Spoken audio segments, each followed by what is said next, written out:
चला तर आज फॅब्रिक पेंटिंग करू मैत्रिणींनो. साडीवरती मला आज आहे ना फ्लावरची डिझाईन बनवायची होती. व्हिडिओच्या सुरुवातीलाच तुम्हाला मी सर्व साहित्य दाखवून दिलं आहे. तर डिशच्या आकाराचे असे पेन्सिलने गोल आखून घ्यायचं, त्यामध्ये अजून एक छोटा गोल बनवायचा आणि मला फ्लावरची डिझाईन करायची होती, त्यामुळे मी हे साहित्य यूज केलं होतं. तर फॅब्रिक कलरच्या मदतीने हे बघा मी असे डायरेक्टली मी ब्रशच्या साहाय्याने पाकळ्या बनवत आहे.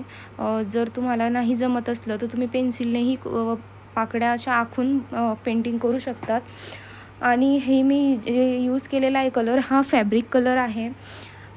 फॅब्रिक कलर हा लवकर सुकत नाही मैत्रिणींनो, तर त्यासाठी मी हेअर ड्रायरचा यूज केलेला आहे लवकर सुकण्यासाठी, कारण मला लवकर साडी तयार करायची होती. बघा मी अशी यूज केली आहे. फ्रंट साईडने आणि बॅक साईडने दोघी साईडने ड्रायरने व्यवस्थित ड्राय करून घ्यायचं, मग तरच नंतरचं फ्लावर बनवायचं. आणि फायनल लुक तुम्ही बघू शकता किती सुंदर असं आलं आहे. वाटत नाही आहे की आपण घरी पेंटिंग केलेली आहे. तुम्ही